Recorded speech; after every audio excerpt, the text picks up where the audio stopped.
যুদ্ধ Iran versus Israel, কিন্তু আগুন জ্বলছে লেবাননে। এই যুদ্ধ ওদের না, তবু ওরা পুড়ছে। ইরান মিসাইল ছুটছে ইসরায়েলের দিকে, একই সময় লেবানন বর্ডার থেকেও থামছে না মিসাইল স্ট্রাইক। এখানে লড়ছে হিজবুল্লাহ, মানে এক যুদ্ধ দুই ফ্রন্ট। এটা হঠাৎ না, হিজবুল্লাহ তৈরি হয়েছিল ইসরায়েলের বিরুদ্ধে রেজিস্ট্যান্স হিসাবে। ইরান তাদের সাপোর্ট দেয় মানি, ওয়েপন এবং ট্রেনিং দিয়ে। মানে এই কনফ্লিক্ট অনেক আগেই সেট হয়েছিল। ইসরায়েল শুধু ডিফেন্ড করছে না, ধীরে ধীরে লেবাননের ভিতরে ঢুকে বাফার জোন তৈরি করছে। মানে নিজেদের নিরাপত্তার জন্য অন্য দেশের ভিতরে জায়গা তৈরি করছে। বাফার জোন মানে যুদ্ধটা নিজের দেশ থেকে সরিয়ে অন্য দেশের মাটিতে ঠেলে দেওয়া। রিপোর্টস বলছে এটা শুধু বর্ডার ক্লাশ না, আল জাজিরা বলছে সাউথ লেবানন এখন হয়তো অ্যাক্টিভ কনফ্লিক্ট জোন হতে চলেছে। রাইটার্স অনুযায়ী ইসরায়েল ধীরে ধীরে সিকিউরিটি জোন এক্সপ্যান্ড করছে, মানে এক দেশ অন্য দেশের ভিতরে ঢুকে নিজের জন্য জায়গা দখল করছে। এটা ইসরায়েলের পুরানো অভ্যাস। লক্ষ লক্ষ নিরীহ নারী পুরুষ শিশুদের নরসংহার করে এভাবে ইসরায়েল ফিলিস্তিনদের সম্পূর্ণ ধ্বংস করেছে। আর এখন এই শকুনের চোখ লেবাননের দিকে।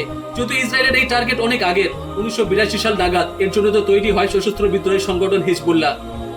লেবানন এই যুদ্ধ চায় না, কিন্তু থামাতেও পারে না, কারণ লেবানন সরকারের আর্মি পাওয়ারের থেকে অনেক বেশি শক্তিশালী হলো হিজবুল্লাহ। হিজবুল্লাহ আলাদা পাওয়ার হওয়ার পিছনে বড় কারণ ইরানের ট্রেনিং, ওয়েপন এবং অর্থনৈতিকভাবে সাহায্য হিজবুল্লাহকে এতটাই পাওয়ারফুল বানিয়েছে যে তারা ইসরায়েলের বিরুদ্ধে সরাসরি মিসাইল স্ট্রাইকের মতো অপারেশন চালাতে পারে। ফলে ডিসিশন অন্যরা নাই, কিন্তু আগুন লাগে লেবাননে। একদিকে ইরানের মিসাইল আর একদিকে লেবানন ফ্রন্ট। এই যুদ্ধ অলরেডি ছড়িয়ে গেছে। আজ দুই ফ্রন্ট, কাল হয়তো পুরো মিডল ইস্ট। এখন প্রশ্ন আর নেই যে যুদ্ধ হবে কিনা, প্রশ্নটা হলো এই যুদ্ধের সীমানা কত দূর, আর যদি এটা ছড়িয়ে পড়ে নেক্সট টার্গেট কোথায়। তোমাদের কি মনে হয় অবশ্যই কমেন্ট করে জানাও, আর এই ধরনের আপডেট পেতে এখনই সাবস্ক্রাইব করে রাখো।